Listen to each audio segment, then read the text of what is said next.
Hi, I'm David Schmidt.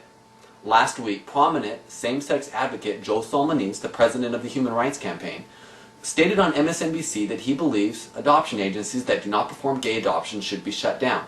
Now, in Massachusetts, where this is the law, Catholic adoption agencies have already been forced to close because they were not willing to perform gay adoptions. Now, across the country, we know that many Christian and Catholic adoption agencies operate under these rules, and if shut down, many adoptions would not happen. Let's watch the clip. I raised the issue of how the government forced Catholic charities out of the adoption business. That's the issue I raised. Well, wouldn't you prefer to see a child in danger? That's not the point. I'm not talking about gay adoption. Of course there's gay adoption if you have gay marriage. There's gay adoption in most places. The question in Massachusetts is, could one single adoption agency run along its own religious tradition and not place children with a same-sex couple? And the government said, no, I don't care how many children you can help. If you're not going to treat same-sex unions just like other marriages, we're going to put you out of business. It's a felony to run an adoption agency without a license in Massachusetts, and they will not give you one unless you agree to place children with same-sex couples on just the same basis as with a union of husband and wife, and Joe supports that. Joe? Mike, look, when religious organizations step into the public sphere, it should not be surprising to people that they are bound to adhere to the laws in the states that they are operating in. All right, at that point, Joe changes the subject away from adoption onto discussing religion and interaction with government over the same-sex issues, and talks about other cases.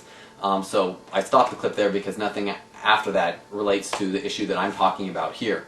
Now, it's interesting to note that Joe couches his statements by saying that these faith-based groups merely need to just adhere to the state law. The fact is, though, that Joe supports the state law in Massachusetts being that if you perform adoptions but do not perform same-sex adoptions to homosexual couples, that you are not able to operate. And operating without a license is a felony in Massachusetts. Now, many other states are considering same-sex marriage and considering just anti-discrimination laws that are similar to those in Massachusetts. If those laws were passed, adoption agencies and other businesses and other areas would be affected. Faith-based and other adoption agencies have a lot to fear. Now, this issue is personal to me because I have a younger sister who was adopted from Kyrgyzstan. She was adopted about 10 or 15 years ago through a Christian adoption agency. Would this adoption be possible in the future? I don't know. What I do know is that access to adoption and adoptions will be limited under the passage of these sort of gay agenda laws. This is dangerous, and we need to stand up to it. These laws are billed as non-discrimination laws, but in fact, what they do is limit your rights of conscience, association, and freedom of religion.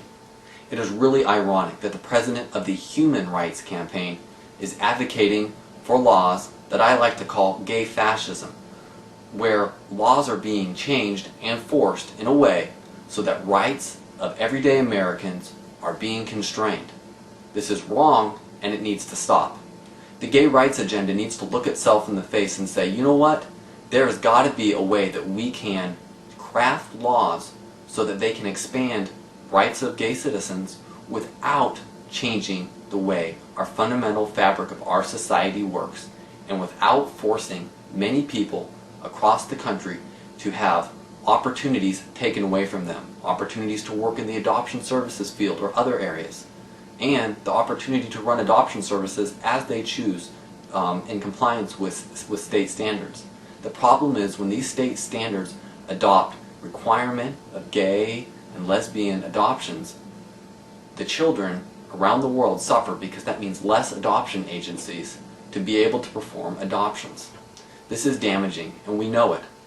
I encourage you to pass this video along and let people know that the gay marriage and rights advocacy agenda does affect you, and you need to be very careful about what parts of it you may accept, such as maybe expanding rights of same-sex partners to be able to enter into legal contracts and do things along those lines that I support, without expanding the rights into areas that end up crippling the freedom, expression, and conscience of American citizens. Thank you. This is Issues and Justice.